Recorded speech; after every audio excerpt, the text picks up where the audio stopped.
It was a warm summer evening in August 2022 in Merseyside, a region in northwest England. At the Dovecot Labour Club, a local pub, people were wrapping up their night, ordering final drinks after watching an exciting Monday night football match on TV. Liverpool FC had just lost 2-1 to their rivals, Manchester United, at Old Trafford Stadium, about an hour's drive away. Among the crowd, Joseph Nee enjoyed the game with his friends, Timmy Naylor and Paul Abraham, chatting and laughing together.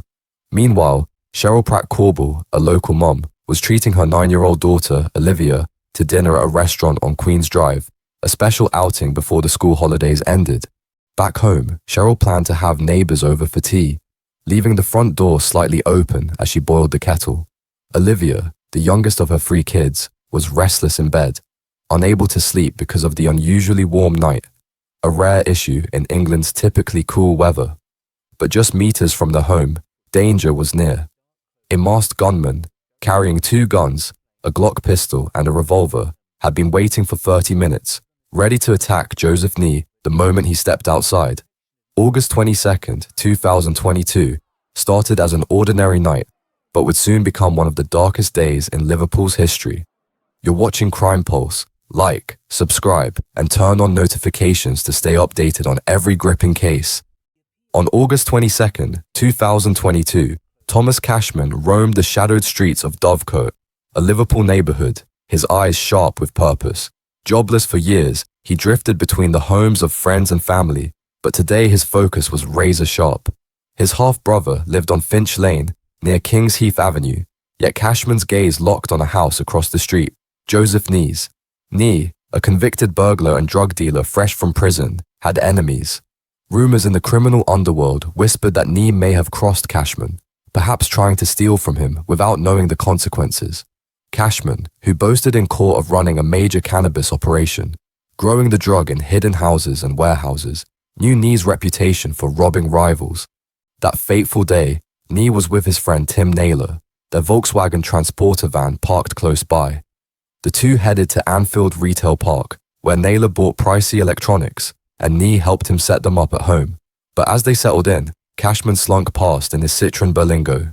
Just before 4 p.m., security cameras caught him at the corner of Beresford Road and Finch Lane, cloaked in dark clothes, his face hidden, staring toward Nee's house. The van was gone. Nee had slipped away to Screwfix, a hardware store, 30 minutes earlier, unknowingly dodging a deadly fate. Cashman's plan to kill Nee had crumbled, but the hunter wasn't finished. He circled back, haunting Finch Lane 12 times that afternoon and evening, slipping between his brother's house nearby, his sister's place, friends' homes on Snowberry Road, and his own brand new house by West Derby Golf Club. As the Liverpool FC match roared to life on TV, Nee's van reappeared on Finch Lane, right where Cashman needed him. After a fleeting 8-minute stop at his Grenadier drive home, Cashman parked on Aspis Road, shrouded in black, his face masked. For over 30 minutes, he lurked in silence, gripping 2 loaded guns, a Glock pistol and a revolver. At 9:52 p.m., the football match ended and the streets fell quiet. Cashman's moment to strike had arrived. As the Liverpool FC match ended on August 22nd, 2022, Joseph Nee and 4 friends were sprawled in Timmy Naylor's bedroom, watching the game on a new TV, passing around cannabis. Moments after the final whistle, Nee and Paul Abraham stepped out into the night. Suddenly, 2 sharp bangs shattered the silence. Abraham bolted down an alleyway, but Nee crumpled to the ground, a bullet from a 9mm pistol tearing into his midriff. Thomas Cashman loomed over his wounded prey, gun raised for the kill shot. Nee pleaded for his life, and fate intervened. A jam in the pistol gave him precious seconds to scramble to his feet and flee. Cashman, cold and relentless, chased after him, undeterred. Nee, trailing blood, staggered toward the Pratt-Korbel home on King's Heath Avenue, hoping for safety. Cheryl Pratt-Korbel, alerted by the gunfire's crack, stepped outside to check the street. Spotting Nee's desperate dash for her open door, she sensed danger and raced back inside, frantically trying to slam the door shut to protect her family. Olivia, her 9-year-old daughter, unable to sleep in the warm night, heard the chaos and ran to the foot of the stairs, terrified. As Nee forced his way in, Cashman fired again. The bullet, from a second revolver he carried, missed Nee and pierced the door, striking Cheryl's hand. Horrifyingly, it continued its deadly path, hitting Olivia in the chest and lodging in her left arm. Nee pushed past the injured Cheryl, but Cashman wasn't finished. A gloved hand thrust the revolver around the doorframe, and with a flash and a bang, he fired once more. This shot mercifully hit no one. The damage was done. Cheryl, dazed and wounded, turned to see Olivia crumpled, critically hurt. With superhuman strength, she tried to lift her daughter and carry her upstairs to safety, but it was too late. The first police officer on the scene saw Olivia's grave condition. She was rushed to Alder Hey Children's Hospital, just minutes away, but was tragically pronounced dead at 11:24 p.m. Nee, meanwhile, stumbled out of the house, collapsing on the road. His associates got him to Wiston Hospital's emergency room, and he was later moved to Aintree Hospital, where he spent months recovering from severe injuries. Cashman, ever elusive, vanished into the night, leaping fences and darting through back gardens to dodge cameras and witnesses. He had a destination in mind, his escape only the beginning of a dark unraveling. In the quiet hours after Olivia's tragic death, a woman we'll call Sarah, her real name hidden by a court order, drifted to sleep reading bedtime stories to her children. Around midnight, a soft tap on her leg jolted her awake. Standing by her bed was Thomas Cashman, his face pale, his hands clutching his head, no trousers on. Shaken and muttering, he confessed he'd done Joey, his words heavy with panic. Cashman, seeking a safe haven after his deadly plan unraveled, had slipped into Sarah's home. Their secret tied them together. They'd been having an affair, hidden from their partners. He begged her to keep his visit quiet, but Sarah defied him, her heart racing as she called her partner, Paul Russell, a local man. Russell arrived quickly, and at the doorstep, their hushed voices carried the weight of Joey Nee's name. Russell snapped, "Don't tell me nothing," but Cashman, unable to hold back, spilled his dark confession. In a twisted turn, Russell agreed to help, driving Cashman away from the crime scene to safety. He even took incriminating items, clothes perhaps, to the home of Cashman's associate, Craig Byrne, aiding the man who was secretly betraying him with his girlfriend. The guns Cashman used remained lost, though he told Sarah he ditched them before reaching her house. By morning, news of the shooting flooded Liverpool, leaving the city in grief. When Sarah heard Nee's name as the intended target, a chill ran through her. She knew the horrifying truth. After slipping away from the chaos on Kingsheath Avenue, Thomas Cashman sped back to his van, heart pounding, and raced to Snowberry Road. There, he ducked into the home of his friend Nicky McHale, a secret hideout where he stashed his illegal cannabis. McHale would later pay a heavy price, attacked in his own home after trying to give Cashman an alibi for the shooting. At Snowberry Road, Cashman met another friend and, voice tense, asked for a ride. But instead of heading to his house on Grenadier Drive, he directed his puzzled driver to a shadowy corner of M Lane. From there, the fugitive's twisted escape continued as he pedaled a bicycle to Playfield Walk, where his niece, Bobby Bailey, lived. She drove him home around midnight in a Ford Fiesta he'd gifted her when she passed her driving test, a fleeting moment of safety in his unraveling world. 2 nights later, Cashman fled Liverpool in his long-term partner's Land Rover Discovery.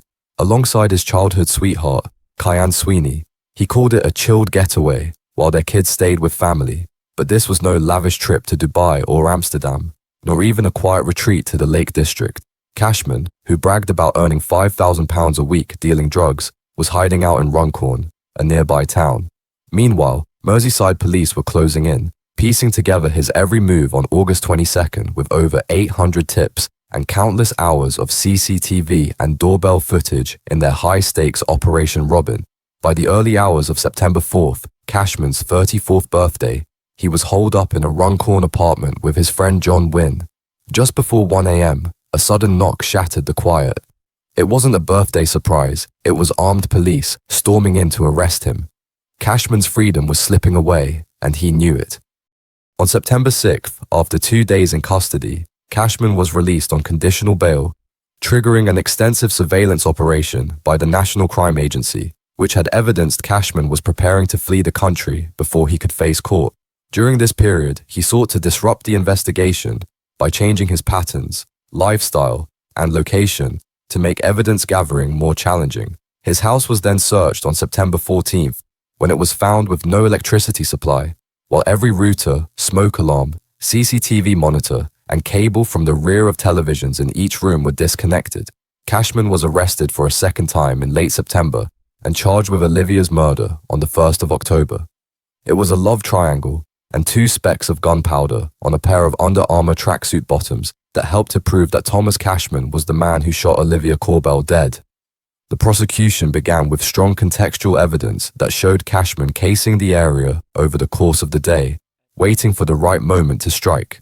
Cashman, however, claimed in his evidence that he had no involvement in the shooting and was counting £10,000 in cash and smoking a spliff at a friend's house. He had admitted being a high-level drug dealer who made up to £5,000 per week selling cannabis, and his various trips around the area throughout the day were apparently concerned with his involvement in the supply of the Class B substance.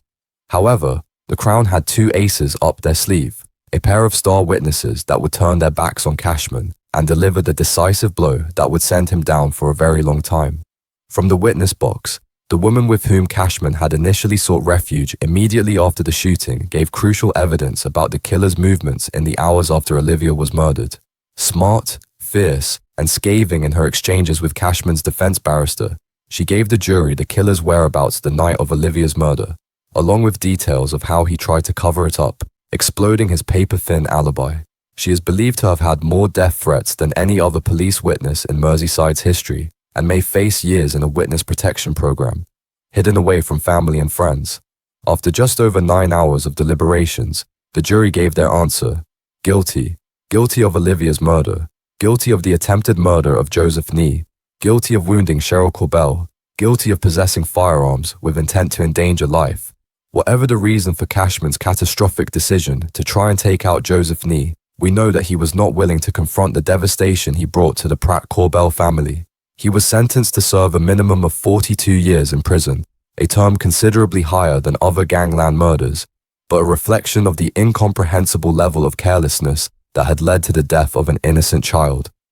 Time will tell if the witness statements given in court could prove a turning point in the fight against organized crime, breaking down the code of silence that exists in some parts of the community. The significant sentence given to Cashman, coupled with the togetherness and bravery of the witnesses, will no doubt leave a mark on the city and hopefully reduce the likelihood of a tragedy like this occurring ever again.